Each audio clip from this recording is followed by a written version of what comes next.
Did you hear about the Great Reset? What the Big Reset or Great Reset did not count on was the big quit, the big exit, the big resignation by mostly men and to an even greater degree and horror, women. In fact, to the horror of feminists everywhere, top women quitting their CEO job, walking away from millions of dollars to go big with their husband and children was a severe blow to their agenda. And when men are never really given the respect and dignity they deserve, nor the recognition of keeping the entire economy afloat, the great quit finally kicked it into high gear. This talk about inflation, the recession, and the need for people to be happy and for politicians to make them happy. That was all caused by men quitting their jobs en masse. Finally, black people, mostly men, again, walking away from the Democratic Party and liberal agenda, along with their legal Latino immigrant brothers and sisters, is a severe blow to the agenda to keep them on the liberal plantation. The entire house of cards is falling apart. But America is far enough removed from the WEF, the World Economic Forum, that we don't really feel the immediate threat to us. Men are simply walking away. Men are not being hired. Men are not returning to their jobs. The idea to quit came from this at the start of COVID, when men were the essential workers on the front lines to deal with all the sick people that were coming into the stores and the businesses, but weren't being paid hazard pay. There was some talk of a few companies doing the right thing and paying them for not only coming in, but doing overtime.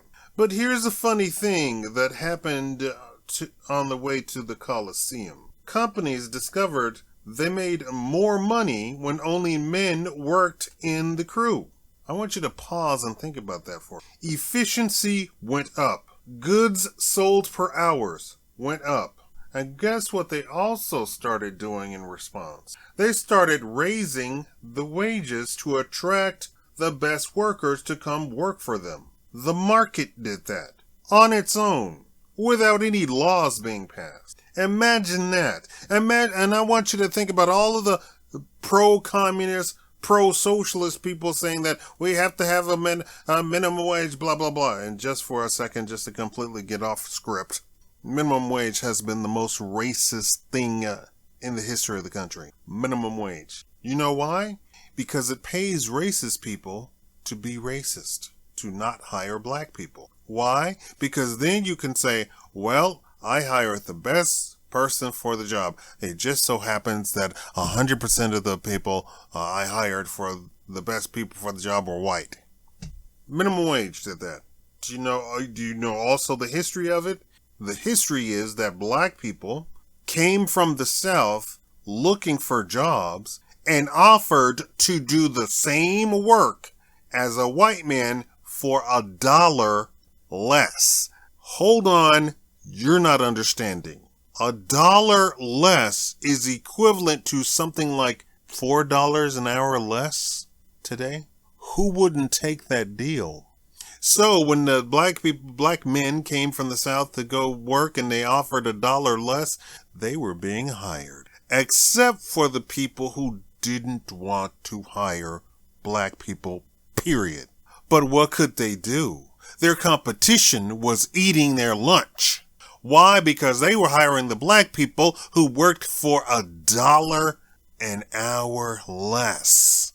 And they were making money hand over fist, and the black men were being hired, and the black men were working full-time, part-time, overtime, rain and shine. Competition was kicking their teeth in. So they did two things. They demanded that the workers form unions. They demanded that the politician pass a law for minimum wage. So then the minimum wage said you have to hire a worker at a certain wage.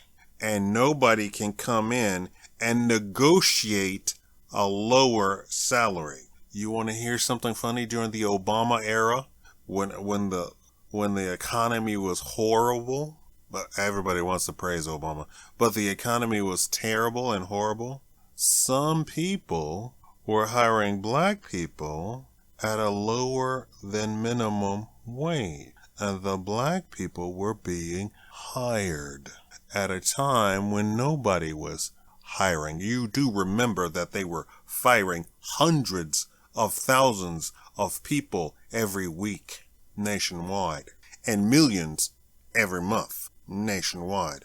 But some areas were hiring black people. Let me go back to the script. So they started raising the wages when you have the essential workers, that whole deal, because it was a crew of only, a limited crew of only, and it was all men, because they were working the men, twice as hard, right?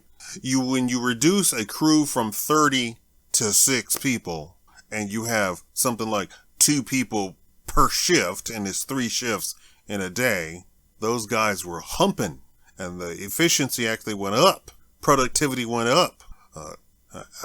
Profit per hour went up. So they said, tell you what we're going to do. We're going to get the best people. So if it's only 2 people, it's going to be the 2 best people. And the people, the older women, started complimenting the companies and the workers, and were saying, this is the cleanest I've ever seen the store. This is the most efficient. The cash register is zooming through the line. We're zooming through the lines. This is awesome. And the news went crazy. The media went crazy. I'm getting off script. Now, unfortunately, Biden took office and the squeeze was on, and the Great Exit followed. So all of the WEF's plans for the Great Reset didn't do much of anything in America because of our makeup. Several sovereign states never went through the lockdown, never demanded the people wear masks, never mandated vaccines. Do not click on any blue tags YouTube attaches to this video. It destroys the video. Please do not destroy my video by clicking away on it. So there was no Great Reset in America. It was attempted. The CDC and Dr. Fauci all of a sudden gained power that they didn't have by directly talking to you about what you should do medically, but they've never looked at you. Any doctor, any good doctor will say, I can't make any sort of judgment on anything because I have not observed you personally. It's called a medical practice. And the entire idea is that I personally conduct tests that I'm okay with. And when I see the results of those tests, then I can give a diagnosis as to what is going on with you. The CDC sitting in some strange city far away from you and telling you what you need to do and what thus said the Lord is not okay. And that is not a power that they ever had. And those states that did none of the mandates also didn't allow the CDC to grab power in their state. They didn't say, follow the CDC. In fact, they told their population to not follow the CDC because the CDC doesn't have that authority. They can't override your doctor. Okay? That's not a power that's not a power anybody has. And as we see all of this fear mongering about Roe v. Wade and people saying, oh, they didn't destroy anything. Even the states that are saying abortion is completely illegal, blah, blah, blah, blah, blah, blah, also has a provision. But if your doctor says, thus said the Lord, we're going to listen to that. All of them have that provision, right? Do not listen to the fear mongering on that subject. Nobody supersedes your own doctor. Now, you need to find a good doctor. We're graded A, B, C, and D, and some doctors have a license and they made D's in med school. D, barely passing, barely understand. right? And I guarantee you, there are more people with C's and D's working than there are people with A's and B's. That's just statistics 101 for you. What's funny is, in those states where the Great Resignation took place, the Great Exit, the economy wasn't too shaken up by Biden taking office because demand didn't skyrocket in those states. So inflation didn't really happen. Do you know there's some states that still has very close to $2 a gallon? Now, people will say, well, I don't want to live in that state. I don't want to live in that city. There's nothing there. I'm just saying, there's some places where the gas is still almost what it was when your President Trump was enough. Now, is it a coincidence then that those same states are the ones that didn't go along with the Great Reset? Leave your comment below and tell everybody to watch the whole video. Press the like button and tell everybody to watch the whole video. Do that for me. Thank you.